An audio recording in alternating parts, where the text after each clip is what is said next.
Greetings, Princeps. This is episode 56 of the God Engine Cast, a podcast dedicated to discussing the Adeptus Titanicus wargame produced by Games Workshop. In this week's show, we are going to be reviewing my rules pack I put together for the Iron Halo Titanicus event that I'll be running in the fall, looking at the house rules I feel are needed to run an event at the moment, and discussing what it means for the game as a whole with my occasional co-host, Lucas.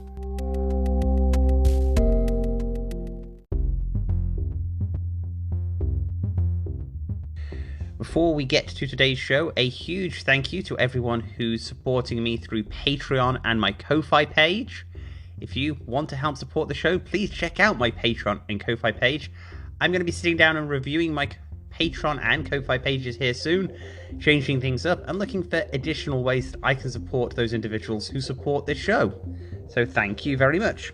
All that said, as always, the best way to support the show is help drive the algorithms that let others find this show.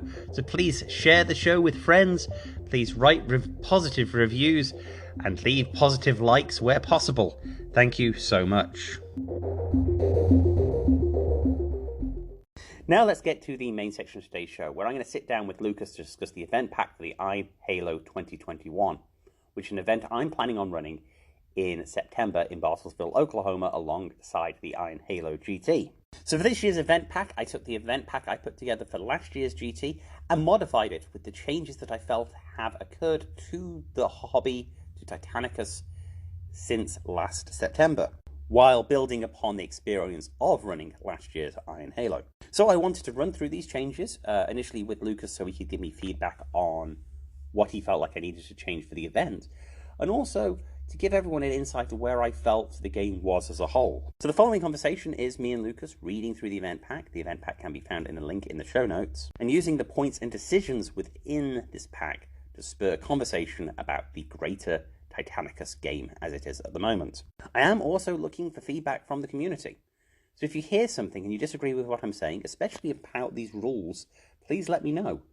I'm all about creating new versions and a better event pack for the future, for this year, and maybe for others to copy and use in their own events. If you are planning on hosting your own Titanicus narrative event in the coming months, coming year, and you like the sound of what I put together, please reach out to me. I'm more than happy to send you a copy of this event pack for you to copy and change.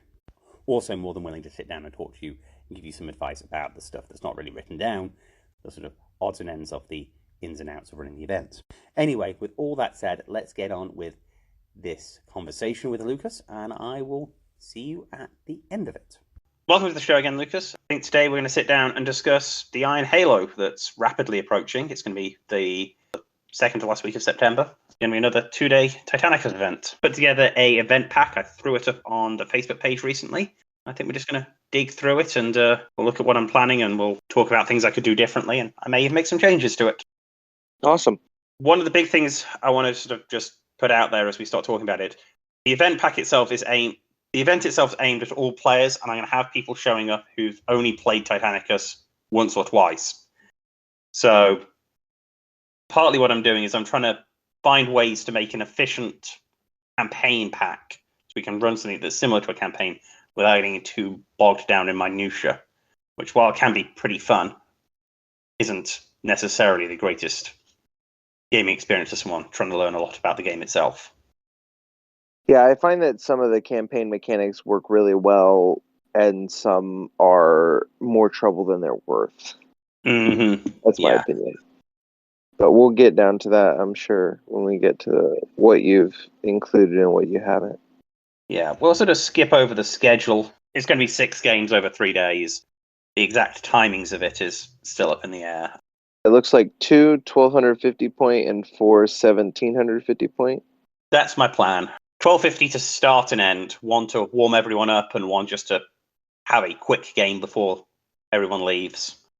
The 6th game, or the final game of any event's always kind of weird, because people already sort of have 1 foot out of the door. Yeah, they're starting to pack up and everything. Yeah. So it sort of protects game 5 in a way from being that, because if you only have 5 games, the 5th game becomes the one people start packing up for. So the game 6, the little sort of close out at the end.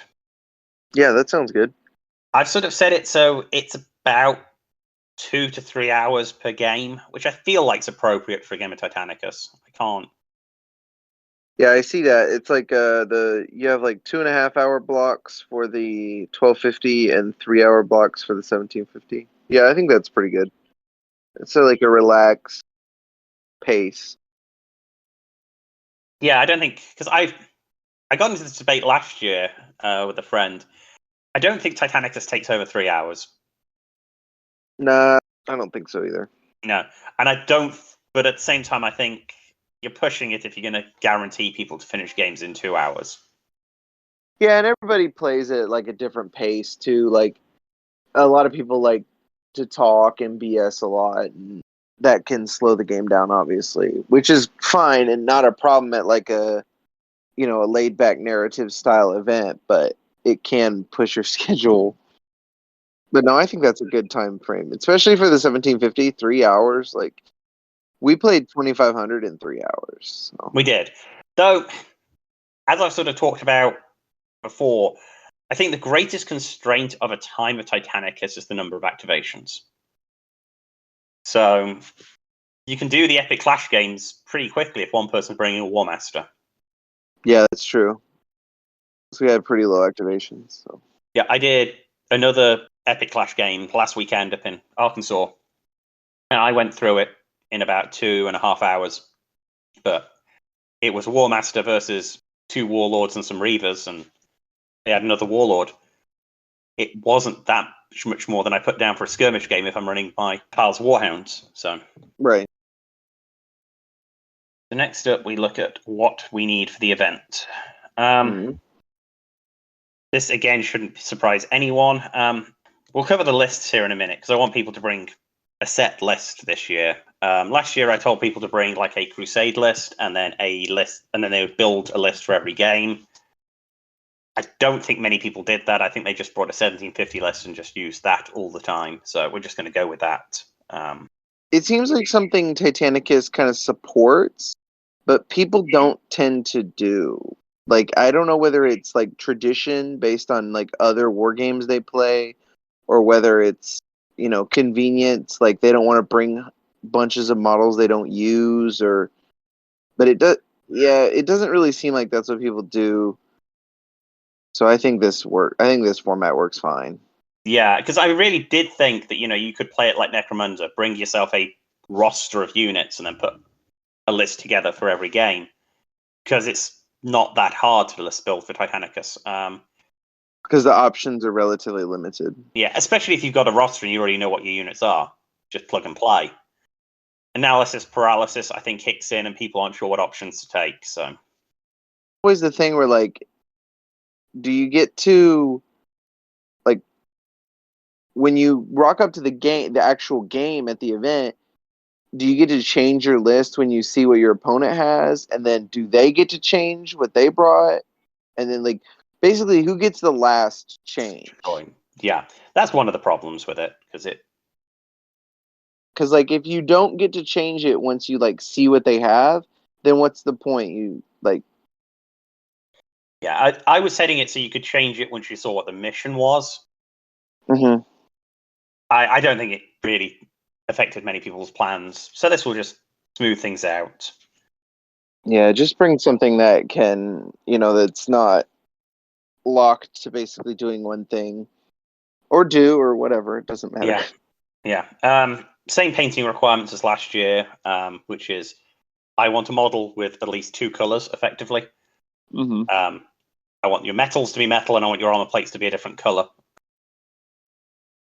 Yeah, I didn't think this was ridiculous. I think it's actually pretty lax. Yeah. It's very hard to define like battle ready titans. Yeah.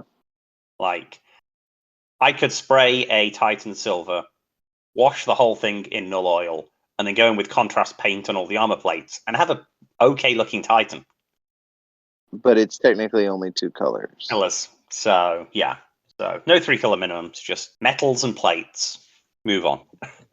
Yeah, I thought it was pretty good. And then you have to like do something with the base. Yes, yeah. It's got to be texture painted. Paint it goblin green. I mean, Yeah, I thought the painting requirement was cool. Like, sounds good.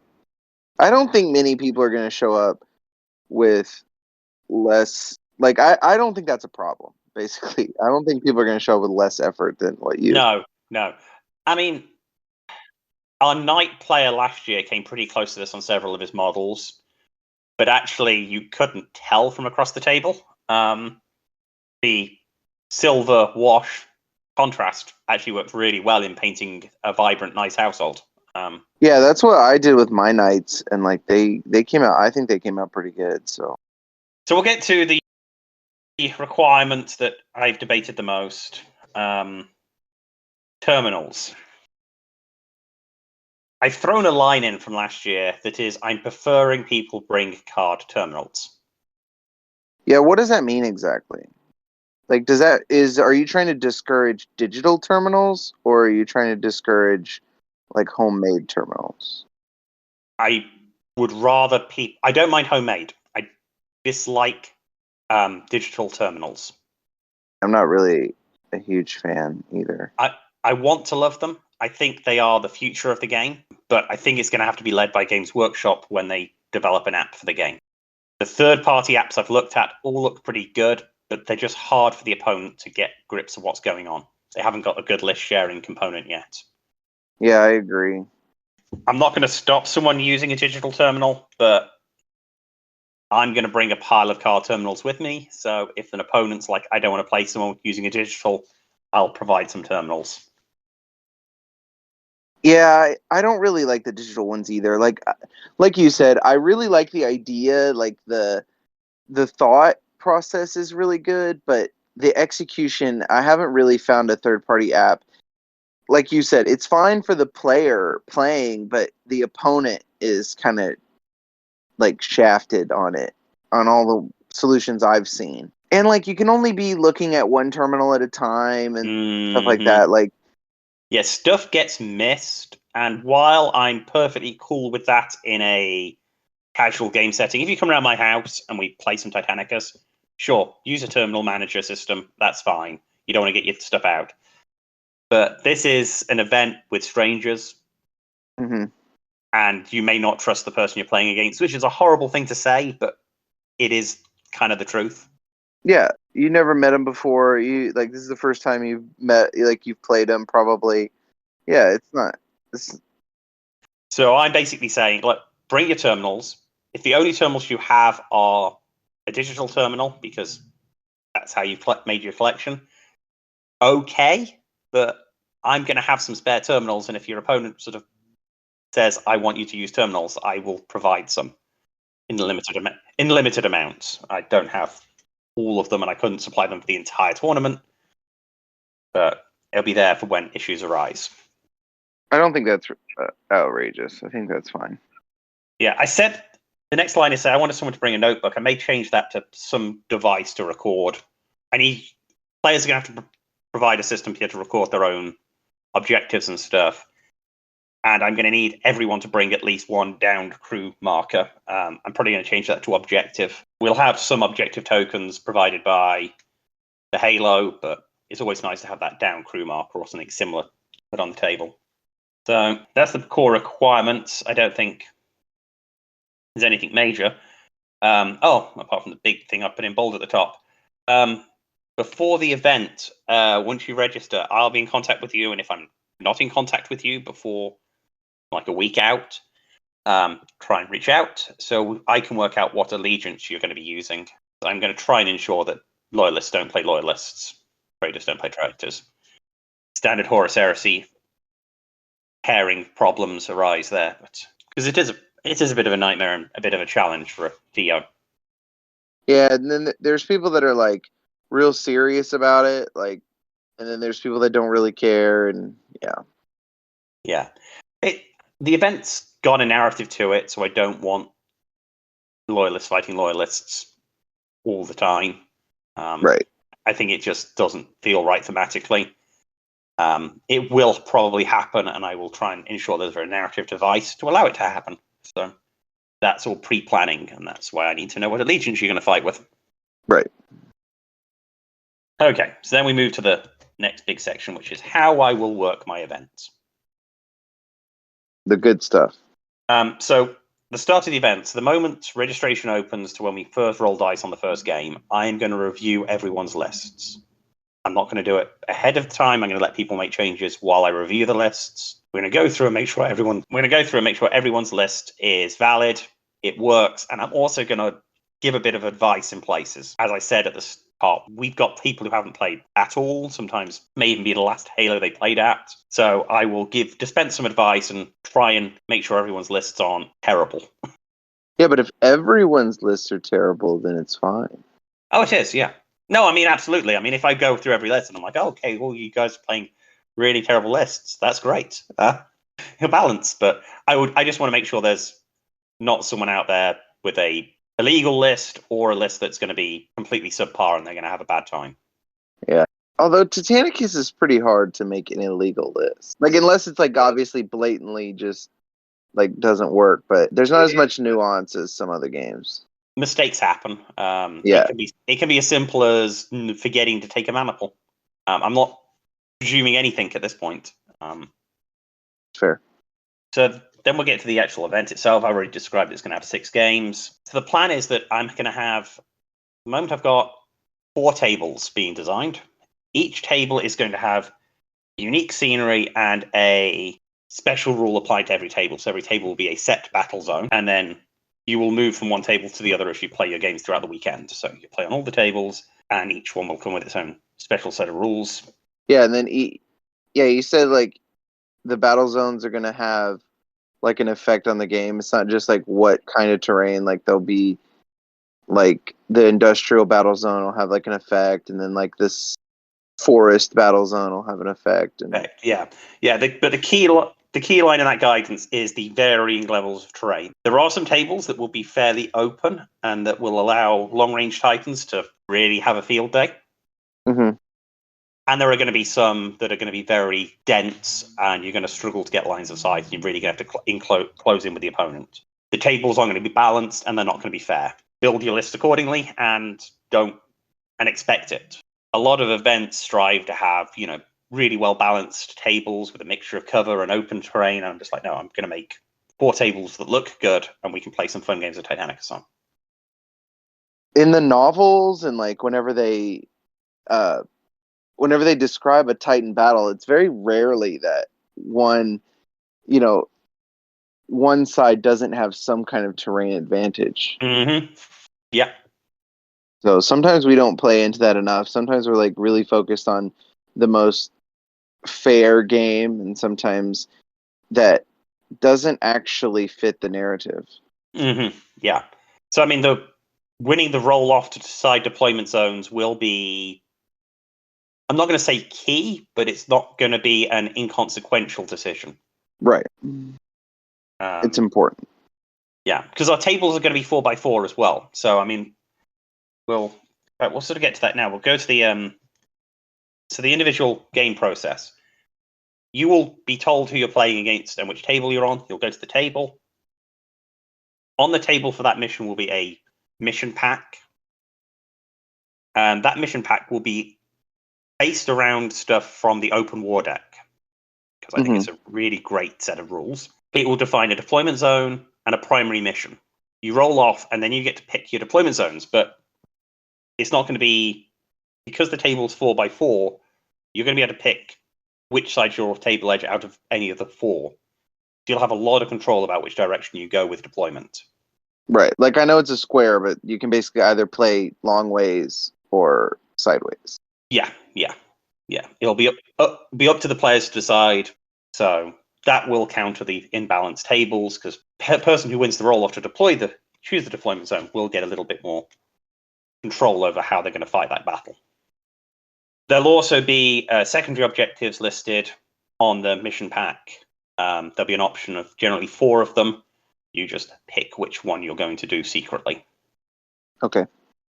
On the primary mission, there's a single primary that is known to the opponent, or? Yes, yeah. As the open war deck is, so the open war deck works on the principle that there is one primary mission, you're both trying to do that. Okay, cool. I think one of the great things the open war deck did was limit the asymmetry of Titanicus. Push of the core missions to have both players running different objectives was cool, but it meant that quite often you weren't engaging the objectives, you were just destroying each other.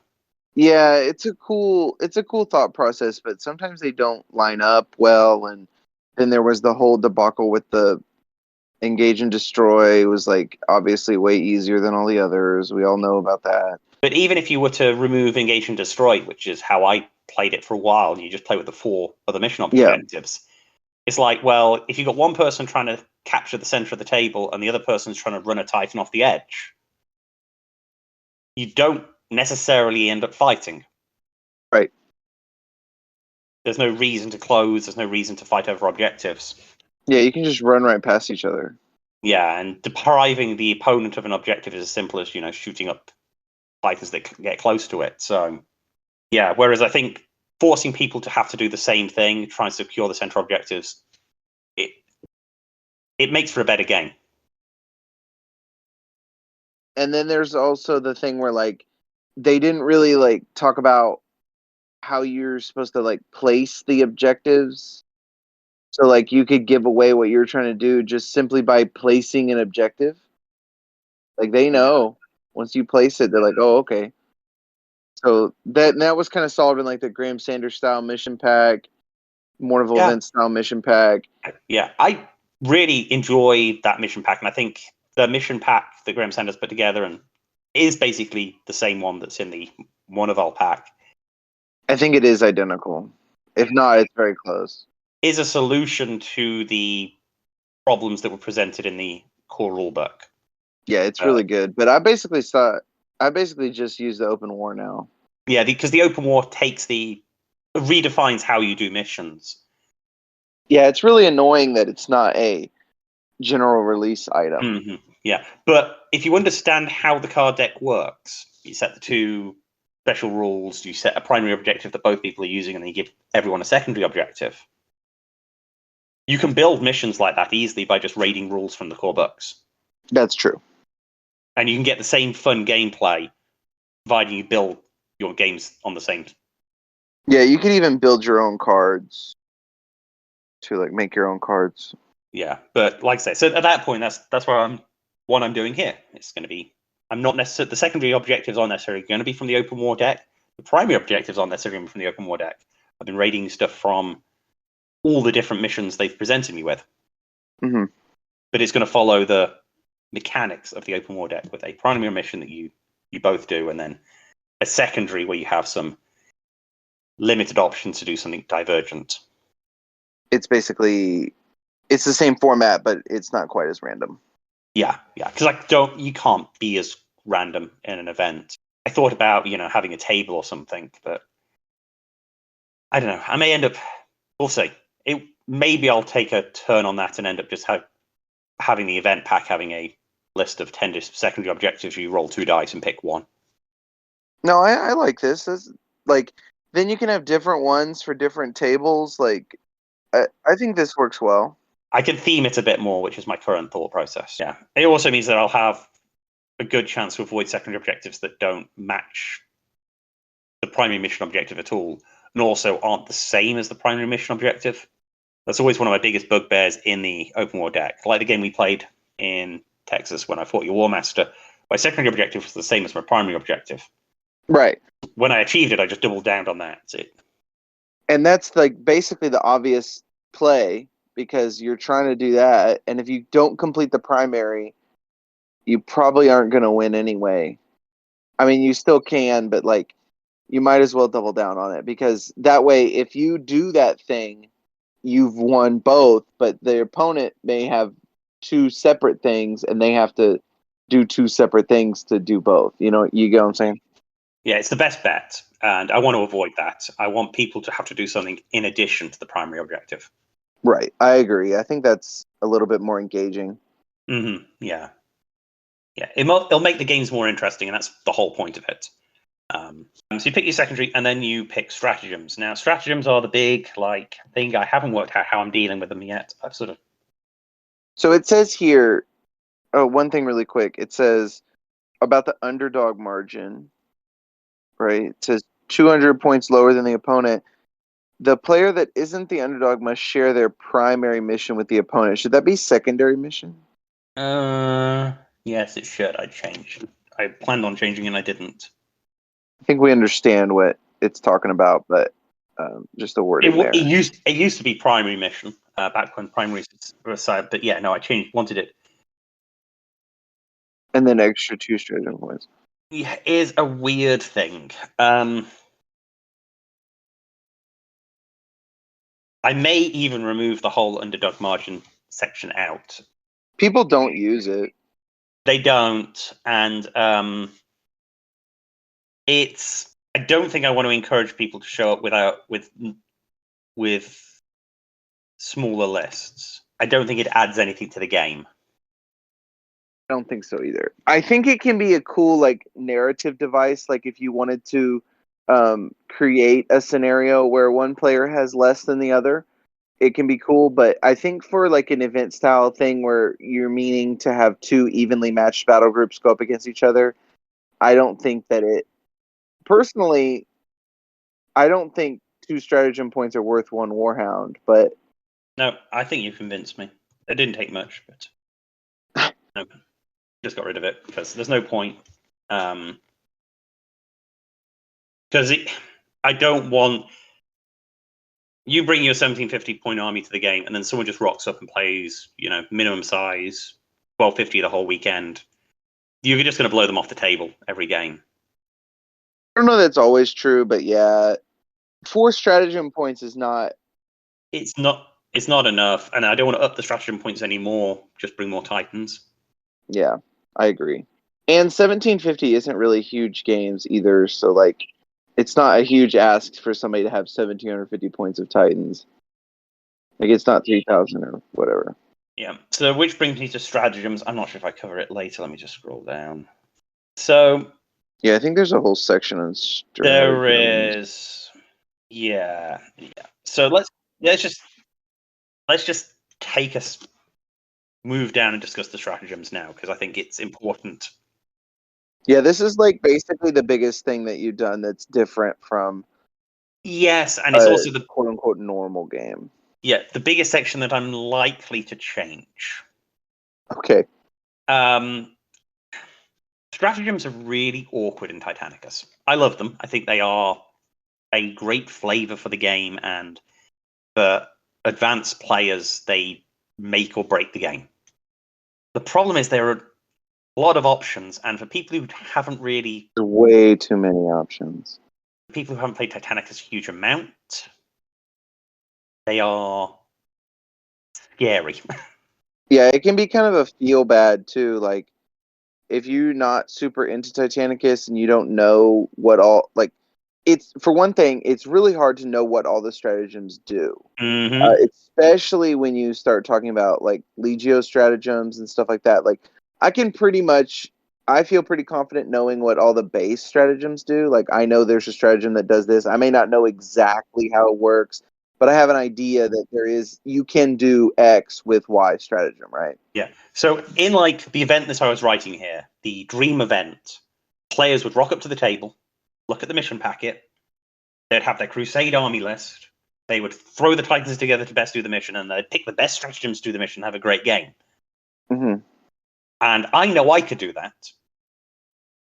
But I'm someone who thinks about Titanicus once or twice a day. I make my own podcast. I've individually reviewed every single stratagem and every single mana pool out there.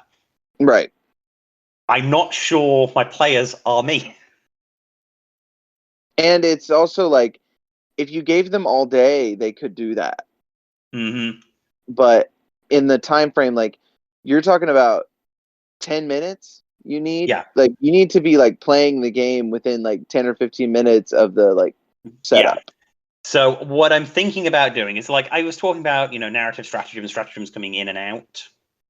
Mm-hmm. What I think I'm going to do is have every mission have stratagems that you will get, regardless whether you've got them or not, and then let everyone pick a standard 6 stratagems on their army list. You take it at the list phase and you keep the same stratagems through the entire weekend. Okay. So is that gonna be like 6 stratagems that you always have access to, or 6 stratagems that are always on? Well, it's the 6 stratagem points. So you actually pick your point. You presume that you're going to get your 6 stratagem points at the start of every game, and then It's 6 points worth of stratagems or 6 cards yes, worth? points. You sort of move the entire stratagem selection process over to the list building area. It's how the guys have done it in the UK for the reactor meltdown, and I've been contemplating how doing it that way. It means I could review stratagems with every player at the start of the weekend, and they just run with it. So wait, I'm sorry. Let's back up for just a second, just so we're clear. So basically, you can, when you rock up to the game, you can pick stratagems. No, Either when you pick your stratagems for you're going to pick your stratagems for the game when you build your list. So when you're building your list, you'll have your 6 stratagem points, and you can choose what stratagems you're going to bring to the event. So basically, included in your army list are 6 points of stratagems, and then they are not changeable between games. Yeah, and then I will throw additional narrative stratagems onto the individual mission packets That are effectively free. I think that changes the dynamic of the stratagem. Like, you're going to see a lot of like the war gear stratagems more, but I don't think that's bad. I don't know, and this is not in the document yet, and I haven't made up my mind. Because in the document, it talks about like basically 10 points of stratagems that you get to like pick from. Yes, that's how I put it at the moment, and then I limit you out of the, shall I call it, the interesting stratagems. Yes, a lot of the sort of mines and the artillery bombardments and the other stratagems that are, for one reason or another, seen as being a little overpowered, and then I can control when they appear in the game. You're basically trying to use the stratagems as like a narrative vehicle, which is great. I like that idea. Yeah, it worked well last year. They've also toned down a lot of the stratagems from last year. Last year, I didn't want to see Vox Blackout on every table all the time. I'm not that worried about it. Now it's 3 points. Yeah, I don't think. I think they've kind of nerfed it into almost uselessness. Yeah, there's a couple of ways I can use it in a list, but yeah, you're having to put together a really specific build around it, and yeah. Yeah, I think that stratagem kind of setup works pretty well. I like that. That's not. Yeah, and then I don't have to worry about ban. Like I can just let anyone you take any stratagem you want and just put together. Because like, are you gonna let people bring tertiaries as part of that? Yeah, I mean I don't mind if you want to spend your stratagem points on additional ways you're going to score victory points. That's okay with me. I may limit it. Maybe worth only saying you can only have one tertiary objective. Yeah, I think that's probably a good idea.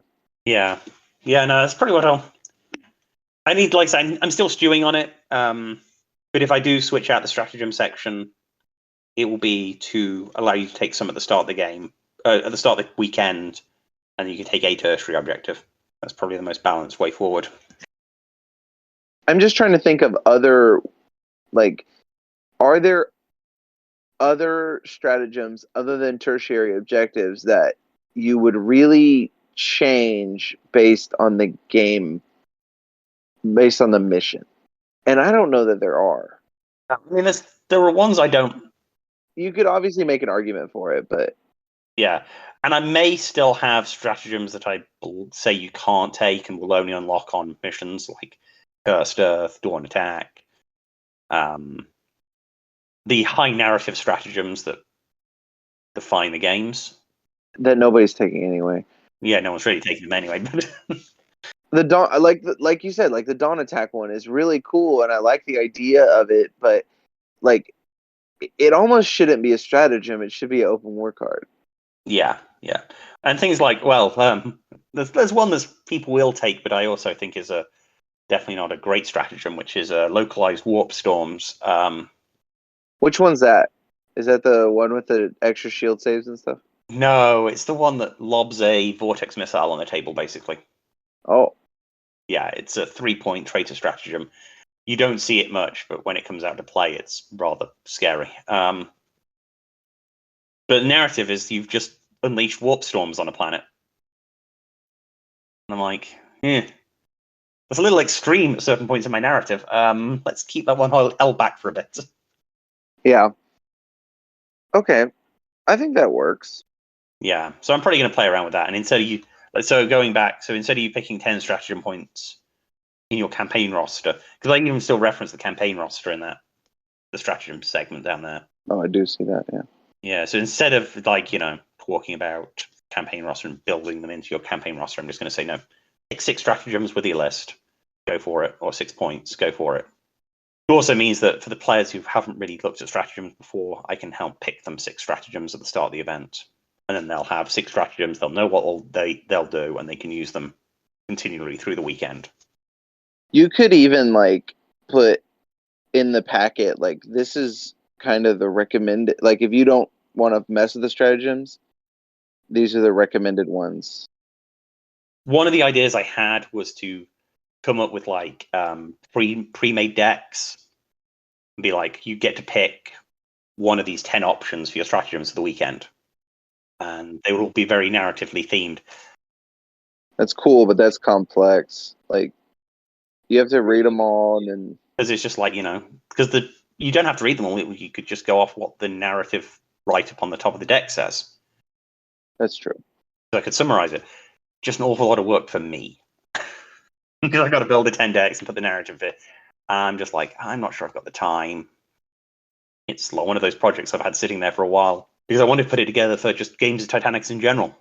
I want a quick handy dandy chart where I can just roll a d10 at the start of a game, me and my opponent, and we just get 6 stratagems. They're narratively linked, and then they're chosen for us, which will speed up my pickup game play. There's always the slowdown. Last weekend, went to Arkansas, the guys I was playing with hadn't played since last year's Iron Halo, and they were like, "Oh, got to pick stratagems. Give us a bit." Yeah. I don't know. I do like the whole picking your stratagems and everything, but you're right. It does slow down people, especially if they're not really super aware of what all the stratagems do. Yeah, as I said, it's I think it's a great thing for advanced players, and it really adds a lot to the game. It's just trying to make it user friendly for the people who've only played the game a handful of times, without just saying we aren't going to do stratagems, because I've seen that thrown around, and I don't. Yeah, I really don't like that. I think they're a core part of the game. Mm-hmm. Yeah. So, okay. So that's that. I'll make a decision eventually. I've got ideas rumbling. If listeners have opinions, please contact me, and I'm more than happy to take on opinions and decide what I'm going to do. So that's stratagems. So we're back to the individual games. So you pick your stratagems. If we have to pick stratagems, you pick your secondary objective, and then you play the game with standard match play rules. No big surprise. What does that mean? That means you're going to play with the rules in the core book. It also means we aren't going to use many of the optional rules. Okay, so you can't destroy terrain. Yeah. So the optional rules, and I may. The only thing you might want to clarify the game length. When you say standard match play rules, is that what that means? Where you do the random game length thing? Let me see if random gameplay is in the standard match play. All games are 5 rounds in match play. I'm gonna find it. Oh yeah, no, it is random, and that's fine. Yeah, I want the random game length. So yeah, I will clarify that because that's important. So can I ask a question? What narrative purpose does the random game length serve? It's not narrative, it is gameplay. Maybe I don't see it. Okay, so we get a mission that the person who's got to be in control of the objective at the end of the game. Mm-hmm. It means that you've got a chance to win the game if you're in control of the objective at the end of turn 4. So you can't bank on a plan that has you rushing out to secure the objective. So if the game is fixed to 5 turns, you could theoretically just run a Warhound, last activation of turn 5, and hold it. Correct, but you still have to get the enemy off of it. Yeah, but if it's an objective that's like in a zone that is perilous to be in, like it's in a giant kill box, like clear lines of sight everywhere, you could plan your strategy around knowing that you could only have to withstand one turn of shooting, or if you're really clever and you throw in a concealment barrage down or something, be able to survive that one round of shooting. Okay. The random game length means that you've got to decide whether you're going to risk the game ending on turn 4 and not securing it, and then hoping that it ends on turn 5, and then trying to weather the extra round of shooting. It makes movement shenanigans stratagems a little harder. Now, saying that really is out there to counter really fast moving forces. It's a gameplay mechanic that's used a lot in 40k and Age of Sigmar, and we don't have the issue as much in Titanicus. So I understand where the sort of like why do we need this? we need it. Yeah, the need isn't as great as it is if we had, say, a bunch of Elder Titans on the table. Right, and I think in a perfect world, what you said holds really true, but I've played a lot of events, I've played a lot of games with time limits, and I find that many times the deciding factor on the end of the game is the time limit, not the random game length. Like, we play that in 30K all the time, and we always, we run out of time more often than we roll to see if the game goes on or not. I think you're right. Just as a thought, No, there's nothing wrong with having it on there, but and this isn't as big a problem with Titanicus because it's a alternating activation game, but my biggest problem is when you decide that the game is going to be over at the end of whatever turn you're in, halfway through the turn. Yeah, no, absolutely.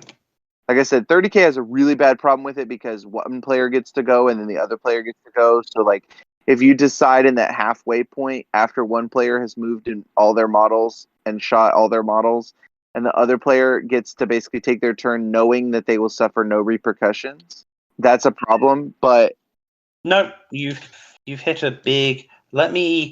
I need to sit down and think about game length. I may actually move game length to the individual missions and then put an FAQ in about how to handle games that are going long.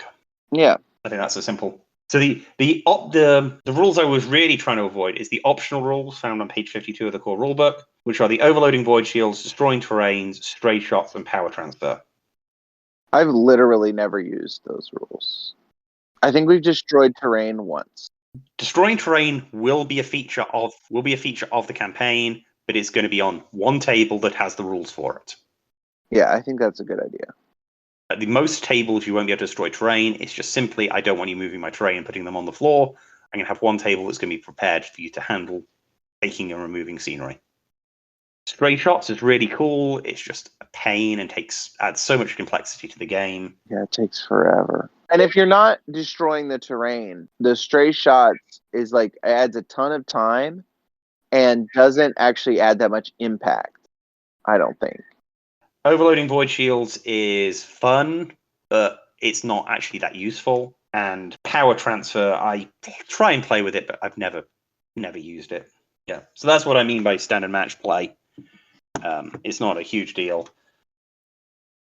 So then we get to the end of the game, where we're going to calculate points. This is exactly the same system I used last year. Mm-hmm. Players earn glory and honor, and they are two separate scoring systems which determine which player and which faction is winning the game. Cool. And experience. Yes, and experience. Did I actually? Which isn't it doesn't make you win, but... Yes. Yeah. Yeah, and then we have experience, which is the next sort of... Could I make a suggestion on experience? You should make cards for the experience gain. Yeah. I know that's something that you have to then do, and then something that you then have to, in some roundabout way, purchase, whether you create it yourself or whether you have someone make it or whatever. But I think that is everyone always forgets about whatever Titan skill they have. If such a thing exists, they always forget it. Oh, no, exactly. So experience is the other thing I wanted to talk about in this episode, and sort of looking for feedback from the greater community. I'm Not 100% I'm going to use it. A bit like Stratagems, I feel like it's the part of my event pack that's probably been deleted and changed the most in the last 2 weeks while I was building. I took away your ability to start Titans with experience. I didn't think it added a huge amount. Like you basically paid points for experience? Everyone got like 10 experience points they could allocate to Titans at the start of the event. Yeah, that doesn't. I don't know if that adds anything. It allowed you to have a Titan. You could decide whether you wanted your entire force to start with like a couple of points or one Titan who could start with an upgrade. It gave you a little bit of control, but it didn't add anything. And the real problem is people forget that it exists. It is actually another thing you've got to do at the end of the game. And I'm not sure if Titanicus really needs the additional skills. So, what if instead of experience, you got to, like I said, you made cards for the advances, and then the person who wins the game draws 2 cards, and they get to pick one of those 2 cards. They return the other card to the deck, and they get to apply that to one of their Titans. And the person who lost the game gets to draw one, and they get to apply that to their Titan. Hmm. It's not like there's no points system, there's no table, there's no analysis paralysis where they got to pick what they want to add. They just get the card, add it to one of their Titans. It doesn't even matter if that Titan survived or not. It doesn't matter. I could even go beyond that and just have it as a random special rule or upgrade that you can use. Yeah, effectively, we're talking about the same thing, right? Yeah. Yeah. Yeah. I could just create a small deck or even a pile of bits of paper you pull from a hat. Yeah, it doesn't. The actual mechanic doesn't matter. I just am, No, that's a really good idea. Basically, you need some kind of like paper or some kind of like physical tracker so that you can put it on your terminal and you don't forget about it every time, even though you still will. Yeah, absolutely. It also removes like the kind of new player, or not even new player, but like kind of like well, what do I do? And you just like take it, put it on one of your Titans, you're done. Yeah, that's a solid idea. And it still gives you that kind of like campaigny feel where like your models are getting better as you kind of go through, but it's like less bookkeeping. Yeah, yeah, and that's actually really. I've already almost developed the sheet in my head. That's actually really easy. So yeah, It can also be like it doesn't even have to be like a crew skill. It can be like a piece of war gear or whatever. Like I know Titanicus is like a little bit different with the war gear, but like you know what I mean. It can be like yeah. Well, it can be. I could be as simple as have an extra server to collate. Yeah, I think there's a lot of option there. That's what we'll do. Okay, so that's the. So we'll do the. We'll talk about glory and honor here in a bit. And the other big note that is the same as last year. Despite the fact I talk about this being a campaign, we are not repairing Titans. We're not dealing with any of that bullshit. it's so cool. Like the idea is so awesome where like you have to like basically save your Titans so that they're like not damaged in the next game, and like it's like more of a campaigny system. But like Titanic, the actual gameplay doesn't is not conducive to this style of play because stuff dies so fast. Mm-hmm.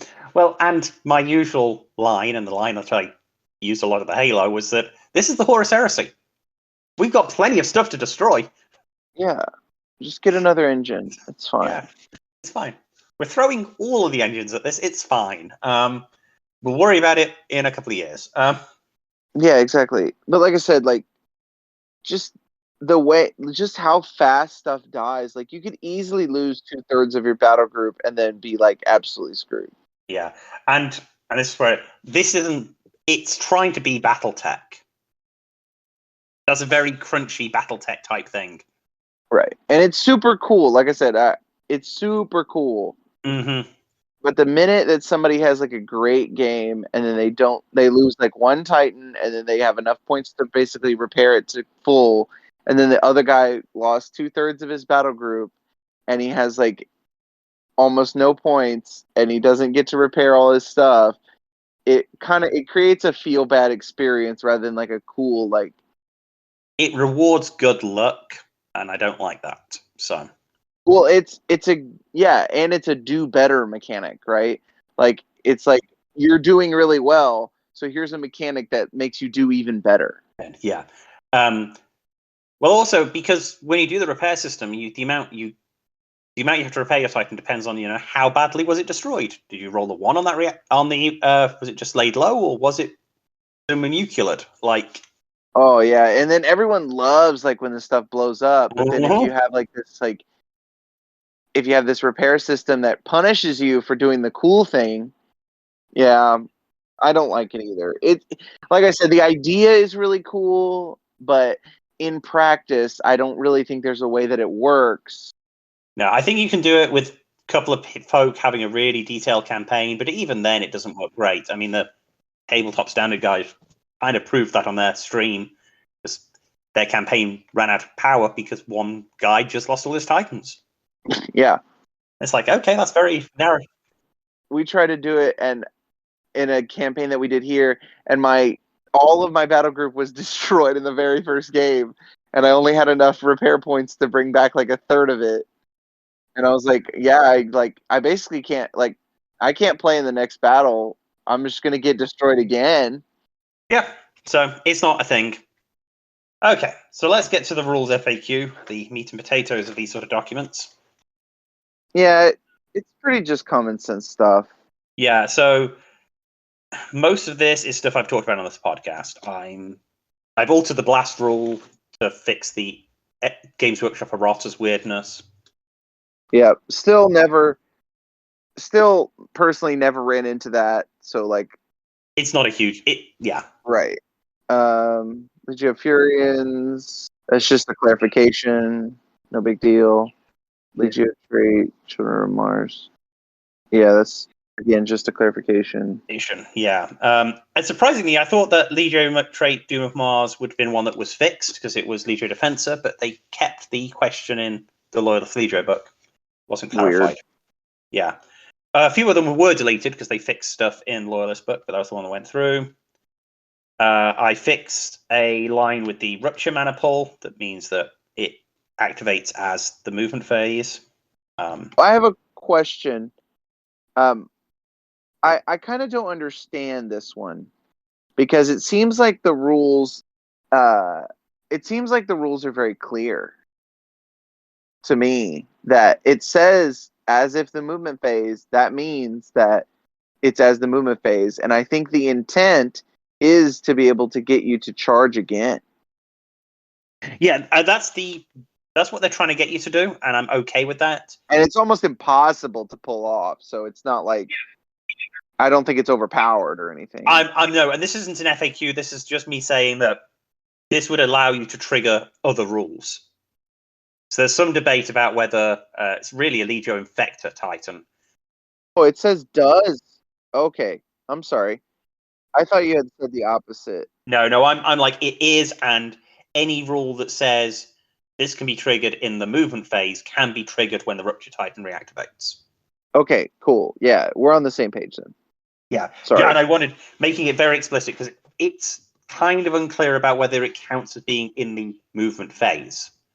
It makes a movement as if it was the movement phase, but it's like no, absolutely 110%. Any rule you can use in the movement phase, you can use with that second activation. Okay, I thought you had written. I misread it, and I thought you had written does not count, and I was like, I think that's pretty clear that the opposite is true, but you're just clarifying it. Okay, cool, we're good. But you're good. Vox Blackout. Yeah, it's a simple fix. It's one I stole from the guys over in South Africa to the UK. It's simple fix. Vox Blackout won't stop you putting upgrades on Titans. Simple as. Yeah, that's good. Vortex missiles, basically one per mana pool.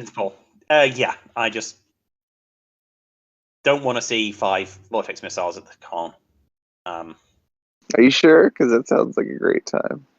I'm sure it'd be great for a single mission, but yeah. And then the big one. I have removed the blast rule from the Acastus Knight Perforian's Magna Las Cannons. At risk of getting into yet another discussion about Acastus Knight Perfirons and their rules, removing the blast rule is good because it obviously has the potential to have the number of shots you actually get, but it then allows you to perform targeted attacks. It does. Is that intentional or just kind of like... Yes, it's why I'm not halving the price. I'm basically reducing the amount of firepower the knights can put off, but I'm increasing the accuracy of the shots they can put out. Okay. And then there are ways to kind of shut them down a little bit. Like if you've like quaked them, it's impossible for them to target it. Yeah, my problem with blast on those magma las cannons at the end of the day is that it improves the accuracy of the las cannon because you can have a second chance to hit. Right, you can miss and then still hit. And it effectively doubles the dice on the weapon. Yeah, which is already insane. It's a 4-shot gun. You could get 8 shots. So I'm like, no, you're going to be able to get 4 shots. Yes, you could make 4 targeted shots. Right. Why is it better than a turbo laser in every way, basically? Right. So it's just like, yeah, no, let's just pull this down. And I didn't take...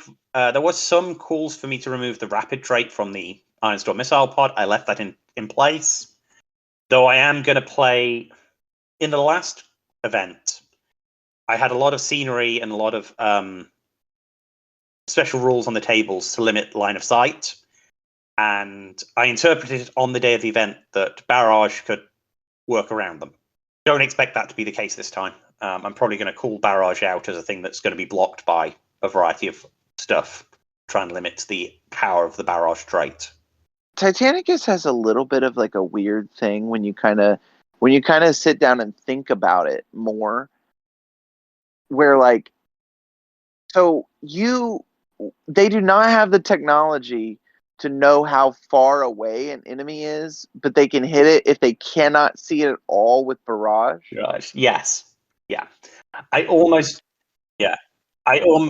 FAQ'd barrage, but I didn't. I'm just gonna call it out in special rules to ensure that it has penalties. So you can't just, when I'm limiting all weapon ranges, you can't just go, okay, my Iron Storm missile pods just can see you and just going to rip your shields from the other side of the table. Yeah, that's annoying. Yeah, I'm going to take control of that in a different way, but without lowering the actual potential power of the murder turtle. But hopefully the blast rule will make them a little less scary.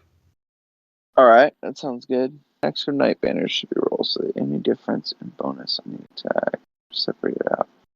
So basically, like if you have one knight in the rear, they don't all get the bonus. Yeah. Put the pools into.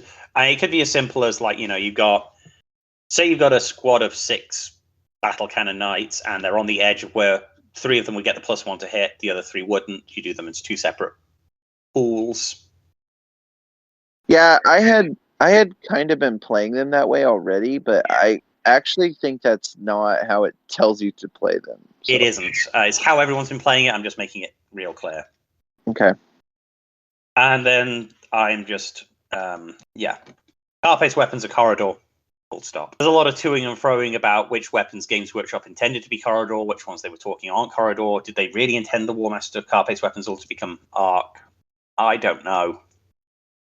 And I'm not going to worry about it for this event. And it may change day of, but as of right now, they're all corridor. Okay, so I'm sorry, the War Master missile launcher? The Warbringer. The Warbringer's in a weird spot at the moment because the weapon listings in the Loyalist book said arc, despite the fact all the cards saying corridor, and Games Workshop didn't FAQ it. So people are like, oh, they meant it to change to be arc. I don't think they did. I don't think they did either because they didn't put in the FAQ that it was now corridor. It wasn't corridor. So I'm just like, okay, I'm just going to say it's all corridor and just move on. If Games Workshop FAQ it, I'll revisit. Yeah, that sounds good. And then you did change the Titan Hunter infantry a little bit to be able to activate them in the movement phase. So I went back and reread the Titan Hunter infantry card recently because it came up on a Facebook post. And on rereading it, I realized that it probably should be able to activate in the movement phase. Why do you say that? Let me pull it out. It's okay. Titan Hunter infantry. This stratagem can be played once each strategy phase. When this stratagem is played, place 2 markers anywhere on the table wholly within a piece of terrain. Instead of activating a Titan or a Knight banner, a player may fire with these markers as if these were units. That's all it says. Yeah, it's not very clear. But and there are ways to fire in the movement phase. Not actually completely unheard of. So I read it and I was like, it's really unclear. Like, I think it may have been intended that you could use it in the movement phase, and giving you 2 extra activations in the movement phase. So let me ask you this though. But you then said that like the markers were moved. So like, what's the point of moving a marker that you then cannot shoot? no, once you activated it, Yeah. So like, if you activate it in the movement phase, you can shoot in the movement phase. But if you shoot in the movement phase, you don't get to shoot in the combat phase. All right, we're on the same page then. May you want to clarify that a little bit because yeah, you get one shot with the Titan Hunter Infantry, whether you want to use it in the combat. You cannot ever move them. No. But you could shoot with them in the movement phase as if they had the first fire order, basically. Titan Hunter can be activated to fire in the movement or combat phase, and once activated, the token is removed. Yeah. Like that. Okay, that sounds good. Yeah, I think it suddenly makes them a very versatile stratagem. It's what I think they were intending it to be. But I love the Titan Hunter Infantry. yeah, I do as well, and I've just been very negative about it because I thought you can only use them in combat phase; they're useless. But I still don't think they're useless. I've killed a Titan with them. yeah, okay. This now actually makes it a legitimate stratagem to take on if you're trying to get extra activations. Okay. We're going to move on to list composition. Yeah, it's rather quick. All Games Workshop publications. You put together a battle group as per the main book with official FAQs, just with the clear clarifications that one mana pool is selected as a Princeps, and each Princeps picks a Princeps trait from the core book or their own Legio. Simple as. Sounds good. Yeah. I probably should throw a line in encouraging people to reference the Loyalist book, but I didn't actually want to say that we're going to use the Loyalist book composition system. It really doesn't clarify a huge amount. So no, not really. Yeah. It's effectively the same. Yeah, and then we get to the Night Household FAQ. What? You're just not going to let them play? Yeah, I'm not. Okay. I'm sorry for Night Household players out there, but most people I know who have Night Households also have at least 3 Titans. I've tried several times to balance a campaign pack to work with both households and Titans, and I just don't want to do it this year. Last year, I didn't get the balance right, and the Night Household won hands down. That was with me even trying to make it hard for them. So this year, I'm just not worrying about it. Okay. If you are listening to this podcast, you're intending to come to the Halo Bringing Night Household, and this has really upset you, please let me know, and we will talk about it. But yeah. I'm cool with it. I'm bringing Titans. Yeah. People want to fight Titans, I think. Quite controversial move, but and it's not because of last year's winner being Household.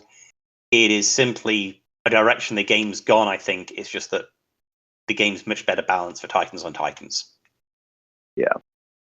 And it's like, if you talk about bringing the Night Household to a game before you bring it, I don't want to say you can like tailor your list, but you can like at least plan for that. Mm-hmm.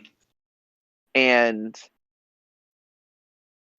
if you rock up with like an all-comers list at the event and somebody has like a Night Household that's super like swingy one way, then it's not, basically they're expecting to fight Titan.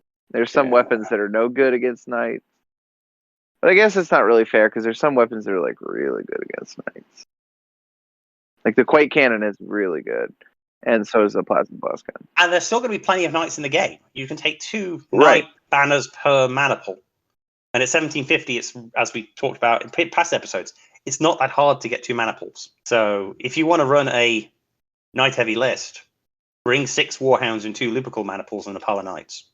Yeah, that's true. And then you can take the... Or you could take the mana pools that have Knights in them.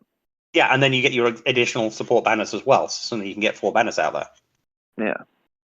So, yeah, there are ways to run a lot of Knights. I just don't want households. Okay. That sounds good.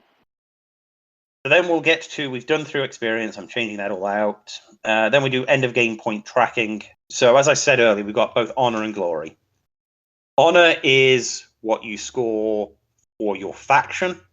Glory is what you score for yourself. Okay.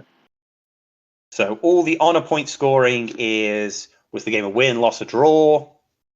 And were you able to stop the opponent scoring more victory points? Yeah.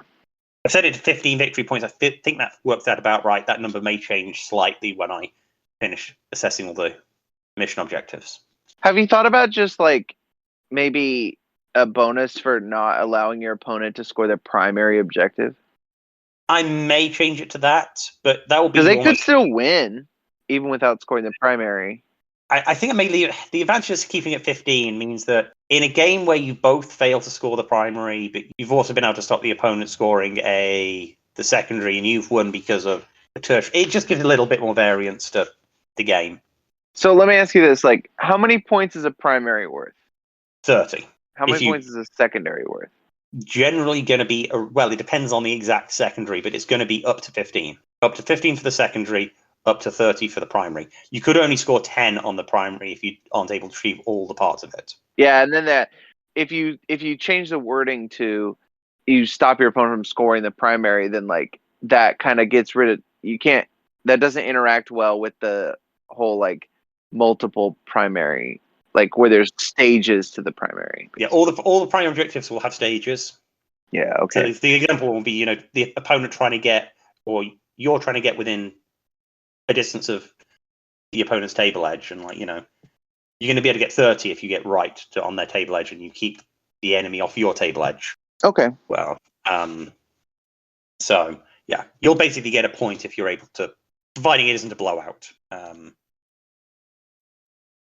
And then we have glory points, which are all about destroying enemy titans. So your personal reputation and the winner of the event will be the person who's been on the side that won the most games, but the player who's taken out the most titans. Is it intentional that there is no glory for killing knight banners? Yeah, that was the same last year, which was one of the balancing things I had trouble with, because it is intentional. Killing knights isn't, princeps aren't going to go bragging about it. It doesn't show up on kill markings on your banners. That's fair. Okay.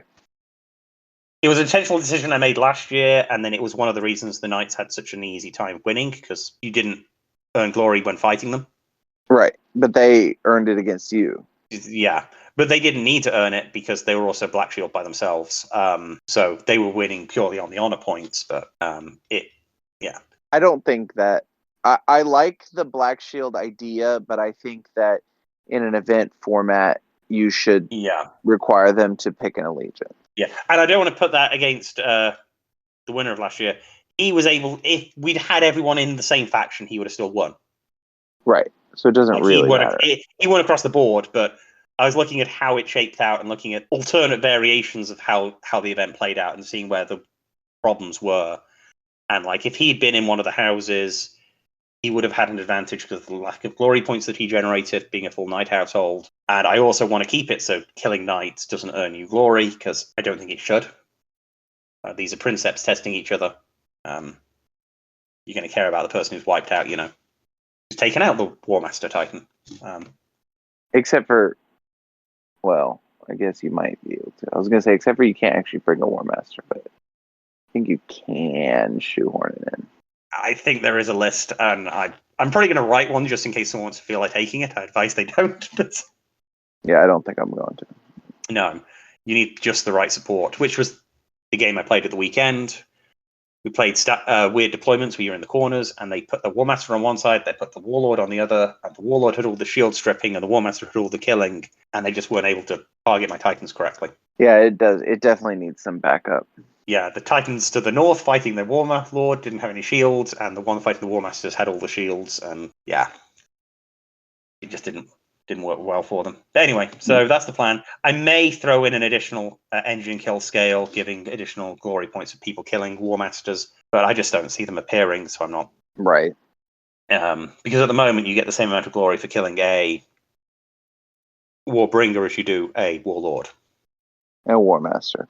And a War Master, so. Yeah, maybe the War Master should be worth one more point.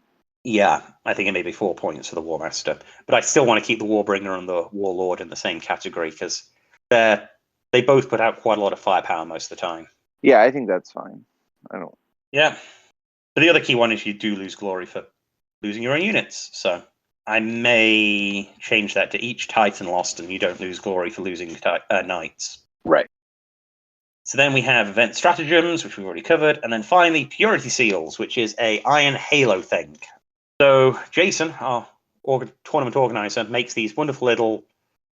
Not sure if he 3D prints them, how he makes them, but they are like 40k purity seals or 30k purity seals. I know they appear.